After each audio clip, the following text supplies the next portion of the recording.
여야에서 4선 중진 의원 두 분 모셨습니다. 새누리당의 김재경 의원 그리고 더불어민주당 이종걸 의원 나오셨습니다. 안녕하십니까. 안녕하십니까. 자, 집회 오시는 길에 지금 집회 상황을 아마 보기 싫어도 보고 오셨을 수밖에 없고 거의 참가하다 오셨을 거고. 네. 그렇죠. 자, 바로 본론으로 들어가겠습니다. 더불어민주당은 오는 9일 돌아오는 금요일에 탄핵 표결하겠다는 거죠. 그렇습니다. 지금 불가피한 것 같습니다. 그렇죠. 네. 좀 왔다 갔다 하시죠. 지금 뭐 당론으로 협상하는 분들이 있고, 그럼 이제 대통령 입장이 어떠냐에 따라서 탄핵에 이제 참여할 거냐 하지 않을 거냐. 대통령이 나 정확히 몇 월 며칠 날 나가겠소라고 하면은 탄핵 표결 안 하실 겁니까? 일단은 거기에 대해서도 이견은 있어요. 이견은 있는데 의원님의 생각을 말씀해 주십시오. 제 생각은 대통령이 퇴진 일정을 우리 당론으로 정한 4월 말까지 분명히 해주시면 일단 탄핵은 어렵다고 생각을 합니다. 그러니까 이른바 질서 있는 퇴진이 옳은 방법이라고 생각하시고 그리고 탄핵이 더 빠르고 좋은 방법이라고 생각하시죠. 자, 그렇다면은 저는 여기서 빠지겠습니다. 두 분이서 탄핵이 더 좋은 건지 질서 있는 퇴진이 더 좋은 건지 시청자들이 보는 앞에서 토론해 주시고 그리고 시청자들이 어느 게 더 좋은 건지 판단할 수 있도록 해주세요. 오늘 이 촛불 집회 6번째를 봤습니다. 가화만사성이 아니라 하야만사성이라는 말이 돌지 않습니까?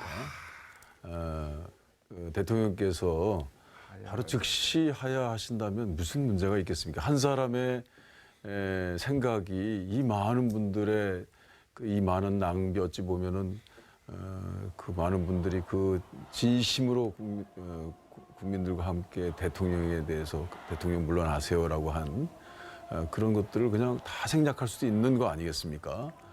그런데도 지금 3차 담화까지 하시면서 어찌 보면 저희들이 볼 때에는 이리 빠지고 저리 빠지고 어떻게 보면 묘수를 써가면서 어차피 안 물러나려고 하는구나. 그렇지, 물러나지 않을 생각을 하면서 여야의 그 서로 협상의 시간을 끌고 또 좀 서로 맞지 않은 그런 관계를 또 이용해서 임기를 연장해보고 이런 그 뜻이 국민들한테 익힌 것 같아요. 저희도 그렇게 익숙입니다. 그래서 지금은 다른 방법이 없다. 다른 탄핵밖에 방법은 없다. 없고 그리고 9일 날 처리하면 되는데 지금 벌써 한 번 그 비박 의원님들이 대통령께 진언을 했는데 대통령은 그 뜻이 분명히 뭔지 알면서도 여야의 합의를 해와라라고 해서 또 그걸 회피한 지금 그 상태 아닌가요? 그런데 이제 며칠 남았는데 그 사이에 대통령의 뭐 생각이 변할 것인지 일단 얘기 듣고 또 말씀하시죠.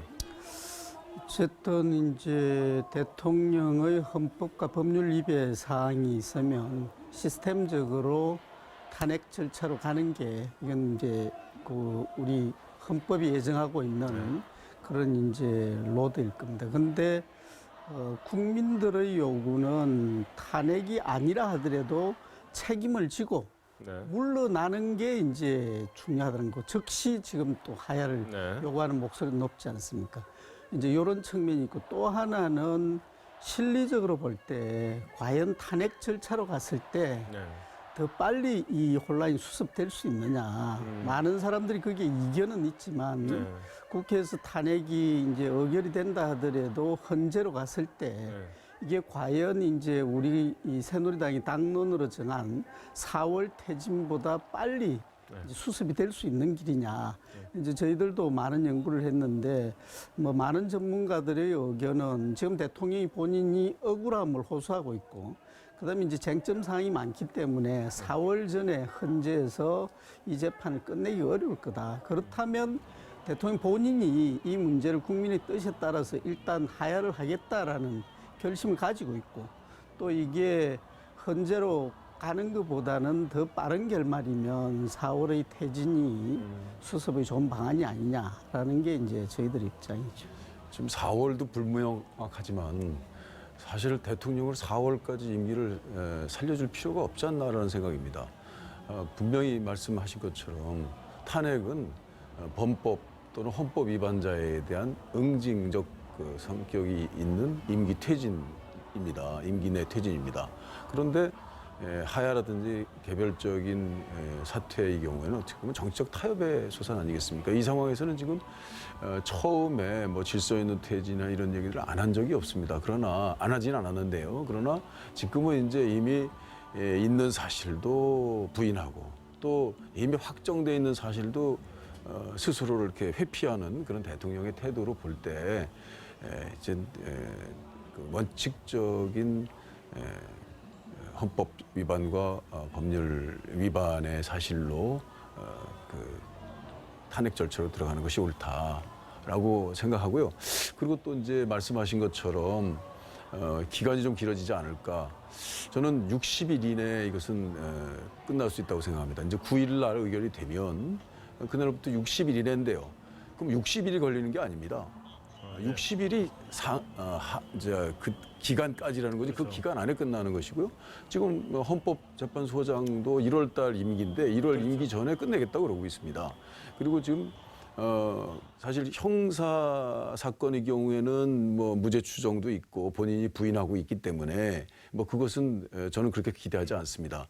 근데 헌법 위반이 아주 분명합니다. 네. 뭐 직업 공무원 제도를 정말 또 국민 대의 제도를 뭐 위반했다든지 아주 헌법 그 초헌법적 행위들을 너무 많이 했기 때문에 그로 인한 탄핵 사유도 분명하다고 생각하기 때문에 제가 볼 때는 탄핵이 제대로 진행 절차만 이루어진다면 저는 4월 이내에 훨씬 더 일찍 종결할 수 있을 거다 이렇게 생각하고 있죠. 어쨌든 우리 이제 이종걸 의원님도 뭐 변호사도 예. 하시고 법조인이시기 때문에 그 절차에 참고로 대해서 김재경 의원님도 저기 검사 출신이십니다. 예.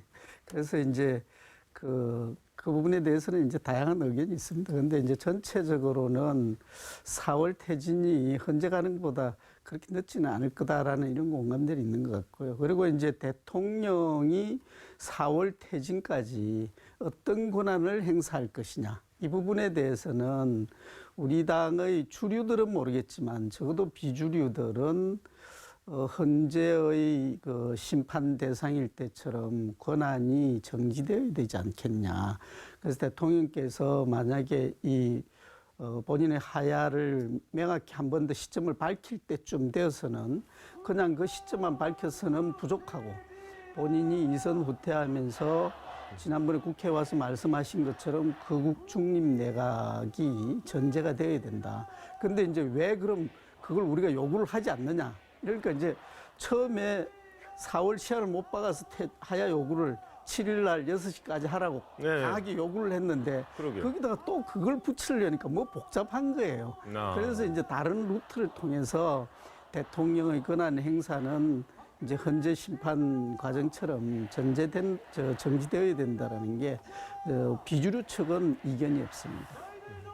그런데 아무튼 교황적 선출 방법에 의해서 그 이제 임기가 종료됐을 때 거국 방식이라든지 임기를 대행할 수 있는 분들을 선출하는 것은 충분히 가능하다고 생각합니다. 그런데 이제 대통령께서 직접 본인이 국회에서 정해주면은 하겠다라고 하는 그런 그 애매한 태도를 취하면서 또 공을 던짐으로써 시간을 끌려고 하는 그리고 또 그 시간을 끌려는 소재 중에는 정해진 것은 본인이 뭐 그러면 1월 달에 사퇴하겠다, 2월 달에 사퇴하겠다, 아니면 좀 더 뒤에 4월 달에 사퇴하겠다, 아니면 내가 2월 달에 또는 4월 달에 사퇴 둘 중에 하나인데 그걸 한번 선택하십시오라고 한다든지 좀 더 진정성 있는 선택의 가능성이 있었는데요. 이제 이미 그것들은 지난 거 아니겠습니까? 때문에 뭐 저는 지금 법적으로 가게 되면 임기 그러니까 정지가 되면 황교안 총리가 이제 그 권한 대행을 한다고 해도 뭐 저는 크게 괜찮다고 생각합니다. 뭐 그 개인적인 어떤 관계가 있어서가 아니라 시청자 여러분의 이해를 돕기 위해서 말씀드리면 황교안 총리와 이종걸 의원은 고등학교 동기 동창입니다. 근데 저는 이미 황교안 총리는 박근혜 대통령이 물러나는 데 있어서의 공동 책임을 질 수밖에 없는 사람입니다. 그렇기 때문에 권한 대행을 한다 하더라도 직무 대행을 한다 하더라도 아주 국소한 범위 내에 그 한계가 이미 주어질 것이라고 봅니다. 그걸 모를 수가 없는 것이고요.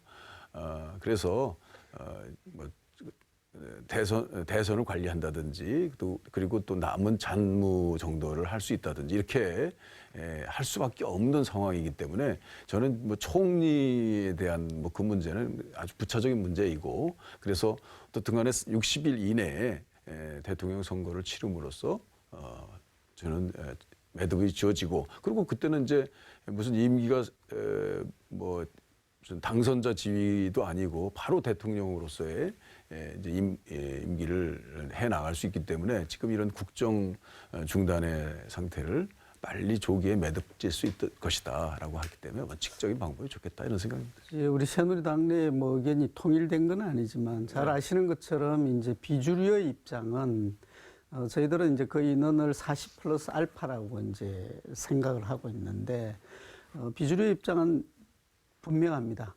지금도 여전히 이제 기본적인 입장은 대통령이 헌법과 법률에 위배한 정도가 중하기 때문에 탄핵을 해야 된다는 게 기본적인 입장입니다. 다만 이제 국가 원로들께서 제시한 그 퇴진의 시한을 분명히 하시고 그리고 대통령께서도 여야 협상 과정에서 그게 분명해지고 대통령이 그걸 받아서 한 번 더 분명한 입장을 천명을 하면 시기적으로 오히려 이게 빠를 수도 있기 때문에 질서 있는 퇴진을 가자 이런 입장인 거죠. 뭐 그럴 수도 있는 것이지만 정말 지금 볼 때는 아주 불확실한 여러 가지 요소들에 매여 있지 않습니까? 그렇기 때문에 그런 불확실한 요소에 오늘 거리의 민심을 보십시오. 광장의 민심은 빨리 원칙적인 결정을 해라라고 하는 그런 정치권에서 그런 것 왔다 갔다 하는 불확실한 선택을 할 자격이 없다. 이제 더 이상은 종결하고 매듭 줘라. 라고 하는 것이 아주 강력한 일단 메시지. 나올 얘기는 다 나오고 이제 같은 얘기가 반복되는 것 같은데 일단 저 이종걸 의원께 여쭤보고 싶은 거는 민심이 그렇게 요구하니까 따라간다. 정치인으로서 당연히 민심을 무시할 수 없죠. 하지만 민심의 방향을 제시할 수도 있지 않습니까? 물론 그렇습니다. 지금 국회가 열려서요. 뭐 예산도 처리하고 또 그동안 뭐 저는 좀 반대했습니다만 그동안 법인세 인하 인상 뭐 이 문제에 관한 것 그냥 아주 셧다운 시키면서 다 올해는 없기로 하면서까지 타협을 하는 그 모습 보고 좀 깜짝 놀랐어요. 어떻든 간에 그런 타협도 해가면서 지금 이 난국에 할 거는 다 하고 있습니다. 그러나 지금 현재 많은 분들이 이 거리에 100만, 200만이 모이는 이 거리는 정말 이거는 무서운 때이다. 국민들이 이 국민 대의 제도에 근거해서 주었던 여러 대리인들, 대통령 또는 국회의원들에게 그 대의 제도의 일시 또는 영구적인 리콜을 소환을 하고 있는 때 아니겠느냐. 그렇기 때문에 그런 뜻들을 저는 겸허히 받아들여서 그래도 이 중요한 이 민심이 관심을 가지고 있는 그 점에 관해서는 민심이 요구하는 대로 원하는 것을 저희들이 많이 참고해서 그대로 이행하는 것이 좋겠다. 이런 생각이 듭니다. 지금 저 대통령이 퇴진 일정을 제시할지 안 할지도 모르겠습니다만은 그래서 만약에 표결에 불참하고 탄핵이 부결이 됐어요. 그 후폭풍을 감당하실 수 있겠어요, 새누리당은?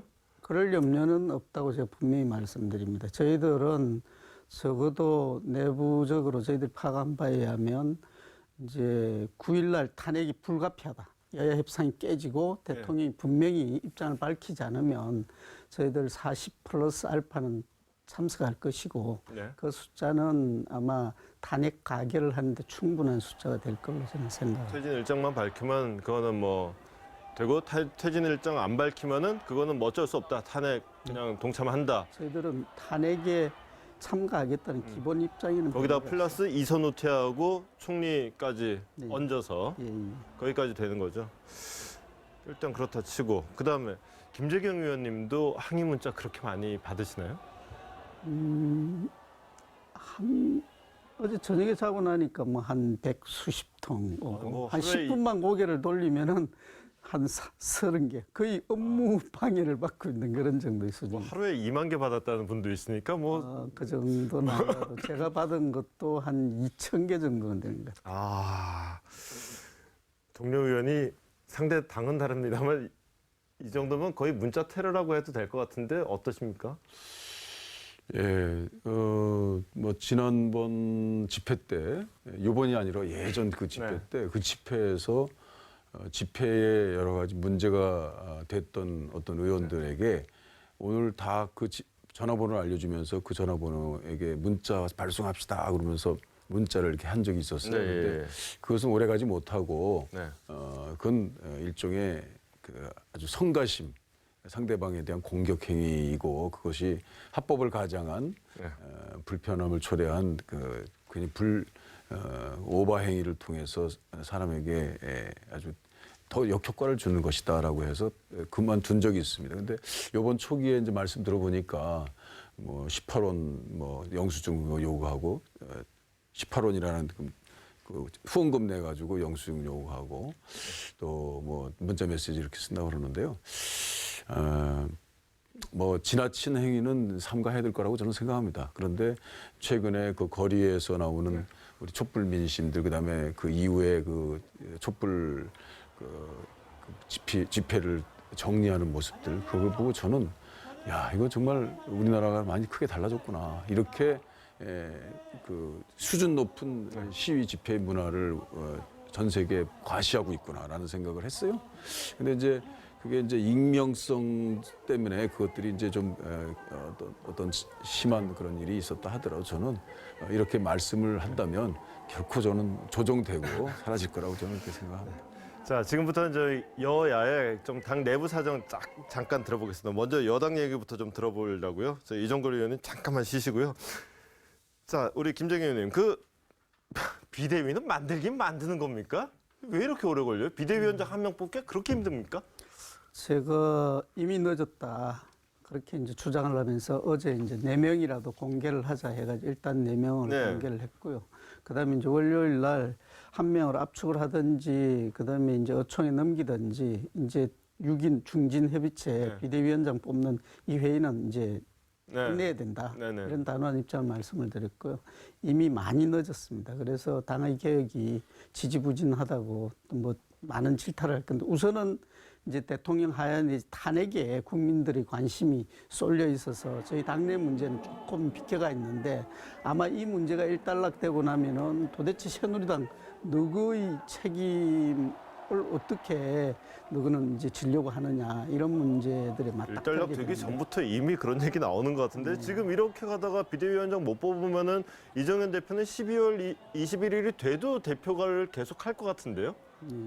그래서 이제 거의 뭐 맞물려 가지 않겠느냐 하는 이런 이야기들이 일각에서 나오고 있는데 참 부끄러운 모습 중에 하나다. 우선 이제 그 대야 협상을 하면서도 원내대표가 이제 협상 창구임에는 맞는데 당 지도부나 대표들이 뒤에서 그걸 조율해 줘야 되는데 지금 뭐 아무런 역할을 못 하고 있지 않습니까? 그래서 그런 측면에서 보더라도 시급하게 비대위가 구성이 되어야 되고 또 당 개혁에도 나서야 되는데 어쨌든 저희 당의 부끄러운 모습 중에 하나. 아니 국민들은 지금 새누리당도 지금 최순실 공범이니까 해체하라 그러는데 지금 그래도 최소한 당대표 정도는 바꾸면서 우리가 좀 쇄신했습니다 이렇게 얘기해야 되는 거 아니에요? 당연한 아마 국민들의 말씀이시고요. 저희들도 이제 비주류 시국 수습 회의에서 기본적인 이제 입장은 우리가 당의 개혁 정도를 가지고는 국민들 신뢰는 회복이 어렵다.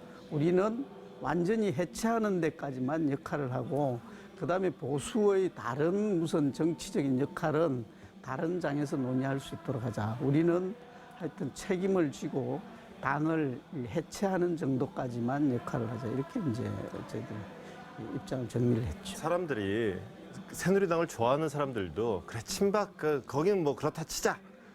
근데 그래도 이른바 비주류라고 한 사람들 몇몇 좀 희망을 좀 걸어보려고 그랬더니 아유 지리멸렬 여기도 뭐 똑같네 이런 얘기가 나와요. 왜 이렇게 지리멸렬 뭐 좀 하는 일이 없어요? 뭐 여러 가지 원인이 있을 텐데 솔직한 우리 당의 모습은 박근혜 대통령 1인 대주주 체제였지 않습니까? 그러니까 뭐 대표이사가 있긴 있었지만 어떤 일을 할 때 그 대주주가 뒤에서 털면 지난번 이제 공천 작업 같은 게 대표적이죠. 이게 이제 대표이사도 뭔가 자기 뜻대로 못하는 이런 이제 회사였단 말이에요. 그러니까 소위 말하는 그 민주화가 제대로 이 당내에 뿌리박지 못한 이런 정당이었던 거죠. 그런데 이제 정작 대주주가 문제가 생겨가지고 저 국민적 장이 부딪히게 되니까 전체적으로 흔들리면서 국민들한테 실망스러운 모습을 보여주고 있다. 그래서 원천적으로 우리 당은 해체를 하고 보수는 새로운 형태로 나야 될 것 같다라는 이런 생각입니다. 3적, 5적, 10적 명단 다 아시죠? 뭐 저도 뭐 방송에서 불러드리긴 좀 껄쩍지근하니까 그 명단을 좀 거론하라 그러기는 죄송스럽고 어쨌거나 당이 잘못 가고 있으면은 그 당을 제대로 잘 세우든가 아니면 이 당은 글러먹었다 싶으면은 그 당 나와서 새로 번듯한 당 새로 만들든가 이도 저도 아닌 이거 왜 이럽니까? 그 지적에 대해서 뭐 하여튼 뭐라고 변명하고 싶은 생각도 없고 저희 당이 그간에 이제 보여왔던 그런 그 뭐라 그럴까 그 좋지 않은 그런 모습이 이제 완적나라하게 드러난 거고요. 지난번에 한번 비대위 체제를 거쳐가지고 이제 당을 수습할 기회가 있었어요. 그때 이제 제가 그랬죠. 우리가 지금 바닥까지 내려왔는데 뭐 싸운다고 자꾸 이야기를 하는데 지금 이 시점에 안 싸우고 언제 싸울 거냐. 확실히 싸우고 막 바닥까지 왕창 내려가고 그리고 이제 대수습을 해야 된다. 그렇지 않으면 대선 가기 전에 전당대회를 분명히 다시 한 번 더 할 거다. 제가 그렇게 목소리를 냈는데도 그런 목소리들이 이게 반영이 안 되는 거예요. 그러면서 이제 오늘날 여기까지 온 겁니다. 그냥 힘이 없어서 비주류고 힘이 없어서 못하는 걸로 제가 일단 이해는 해드립니다. 일단 여당 얘기 요만큼만 듣고요. 기다리시면서 마음이 편치는 않으셨을 것 같아요. 저는 새누리당이 이 상황을 어떤 보수의 흐름과 이런 것들을 잘 보고서 저는 극복해 나갈 거라고 생각합니다. 그나저나 야당은 꼴대를 너무 자주 옮긴다는 지적이 많아요. 네. 아니 그리고 야당 스스로 그 처음에 하야를 얘기했었잖아요. 그리고 질서 있는 퇴진을 얘기했었잖아요. 그래놓고 지금에 와서는 탄핵의 한 길로 부결돼도 상관없다. 예, 뭐 그런 느낌을 받을 수 있습니다, 물론. 그런데 정말 이번 이 상황은 우리 국민들이 드라마도 전혀 피할 수 밖에 없는 정도의 뉴스에 모든 국민들의 초점을 맞출 정도로 정말 하루하루가 한 시간이 바뀌는 처음에 사실 대통령은 뭐 국가기밀 누설 정도 그런 정도로 봤는데 과연 이게 뇌물이 될 것이냐 말 것이냐 뭐 이런 정도였는데 그 이상의 정말 무슨 뭐 프로코폴인가요? 뭐 그래서 민심은 막 격앙됐죠. 네. 근데 그래서 하루하루가 바뀌기 때문에 그게 좀 오버랩 되면서 그 바뀌는 속도가 따라갈 수가 없을 정도의 그런 속도를 가지고 있었는지 모르겠습니다만 저희들이 많이 바뀐 건 사실입니다. 그러나 이미 질서 있는 퇴진은 벌써 물 건너가고 또 거국 중립 내각도 이제는 그냥 이제 빗발엔 전략이 되고 그냥 오로지 범법자에 대한 헌법과 법률 위반자에 대한 탄핵으로 갈 수밖에 없는 이제 그런 것은 있었는데요. 그런 점은 있습니다. 뭐 당 대표가 말씀하신 것처럼 또 그 뒤에 의사 결정을 할 수 있는 여러 후보들이 좀 있어서 그 후보 중에서도 한 후보에게 좀 많은 비중을 둘 수밖에 없는 상황이라 그것이 이제 생각들이 이렇게 자유롭지 못해서 갑작스럽게 이 생각이 변하고 그러면서 대표의 생각이 변하면 대표의 어떤 의사가 변하면 당 전체가 바뀌는 것처럼 보이는 뭐 이런 좀 그런 점들이 있었던 것들은 저희들은 좀 더 반성해야 될 대목이라고 생각합니다. 그러니까 추미애 대표가 좀 국면을 좀 꼬이게 한 거는 맞는 말이다. 그 지적은 뼈 아프다라는 말씀이시네요. 그래서 뭐 어떤 저한테 그 지금 촛불에서 보이는 그 많은 국민들도 뭐 추미애 대표에 대해서 말씀을 많이 하시는 것 같아요, 저한테. 그런데 문재인 전 대표는 종편에서 공격당하는 거 보니까 그거는 추미애 대표가 잘한다는 뜻이라고 하던데. 그거는 거리에서 저한테 말씀하시는 국민들의 말씀과 전혀 다른 얘기입니다. 네, 알겠습니다. 근데 제가 하나 답답한 건 아까 그 학자분들하고도 얘기를 했지만 광장에서 시키는 대로만 할 거면 국회는 왜 있냐. 우리 헌법은 분명히 대의민주주의를 설치해놨는데 왜 광장 민주주의를 하고 있냐.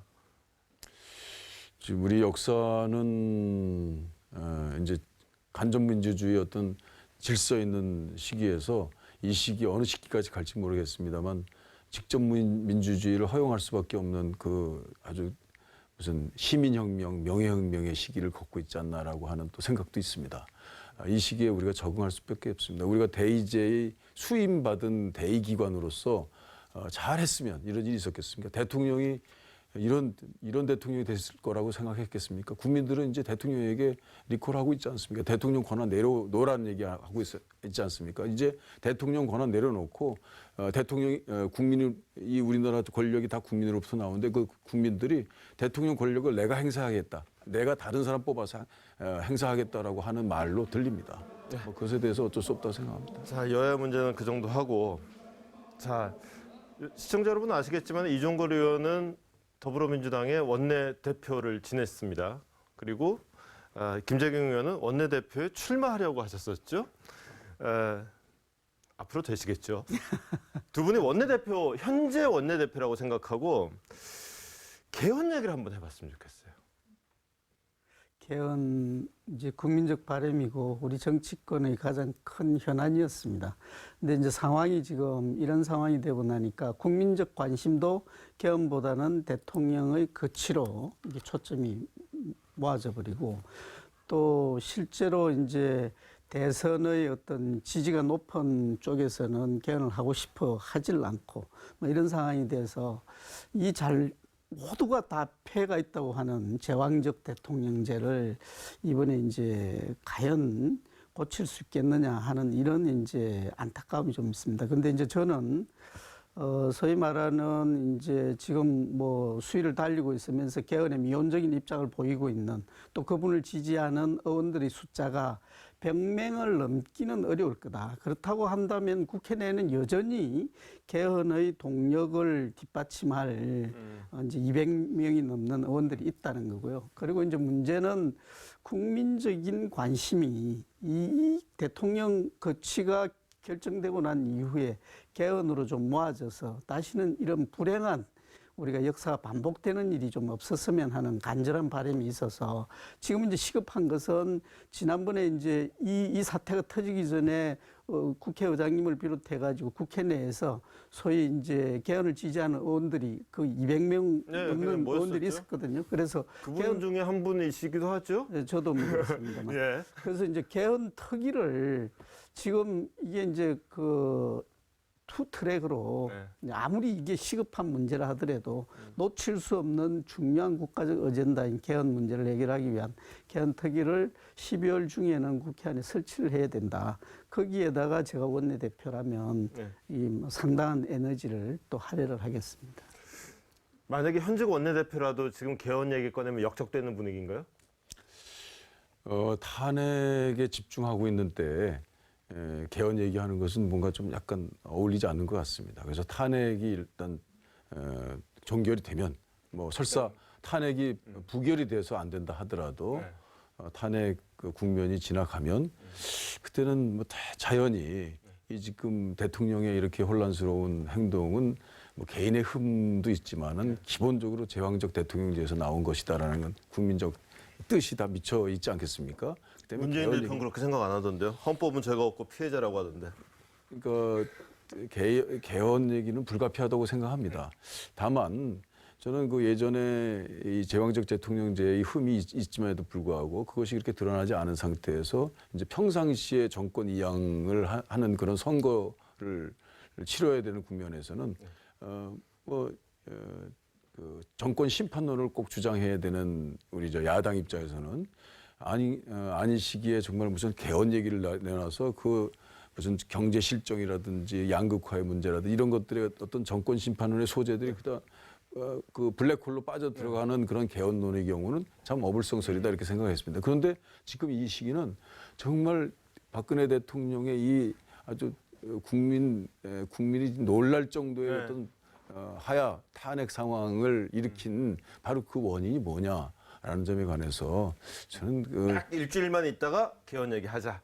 단 오늘만 아니고 일주일만 참으면 된다. 개헌 얘기 그 정도만 하고요. 자, 시간이 별로 없으니까 마지막으로 특검 얘기 잠깐만 할게요. 마침 또 두 분 다 이제 변호사 자격증을 갖고 계신 분이에요. 그 중에서 특히나 우리 김재경 의원께서는 김기춘 의원이 법무장관 할 때 검사셨죠. 물론 뭐 제가 초임 검사 때 검찰총장이셨죠. 아, 그 그래서 뒤에는 이제 법무장관. 그렇게 됐었죠. 그리고 지역구도 또 거의 옆 동네 아니었습니까? 예, 의정 활동도 8년 동안 같이 했습니다. 그리고 이제 뭐 개인적으로는 정수 장학금을 저도 받았고 김기춘 실장님도 받으셨고. 근데 지금 특검에서 김기춘 실장을 결국은 수사를 해야 될 것 같은데요.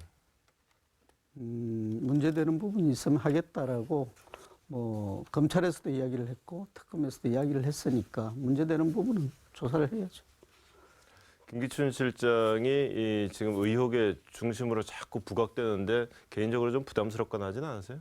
뭐 그렇다고 해가지고 제가 뭐 이 국가적인 큰 문제를 앞두고 공사를 못 갈 정도의 그런 분별력은 있으니까요. 근데 지금 이제 보면은 이 우리 김기춘 실장님하고 우병우 수석 이야기가 참 많이 나오지 않습니까? 그래서 국민들이 이제 가지고 있는 여러 가지 의혹과 그 분노를 삭히는데 필요한 조치가 있다면 뭐든지 이제 해야 되는 이런 시점으로 저는 생각을 합니다. 특검에서 이제 윤석열 검사가 특검에 이제 합류를 했잖아요. 시원하게 수사해 줄 거다라는 기대감이 있는가 하면 너무 감정에 치우친 수사가 되지 않을까 하는 걱정도 좀 하는 것 같아요. 저도 인상적으로 봤는데요. 감정 있는 수사권 행사를 하는 검사는 깡패나 다름없다 이렇게 분명히 얘기하지 않습니까?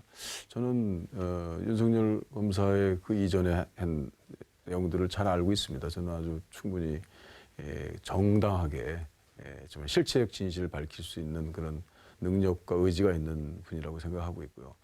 어떻게 한 말씀 더 붙이면 이런 총체적 국정농단이 이제는 그 전체 하나가 형사 범죄로 됐으면 틀림이 없습니다. 거기에 누가 구체적으로 내부에서 역할 분담을 했느냐인데 그것은 뭐 거의 그림이 다 나와 있지 않습니까?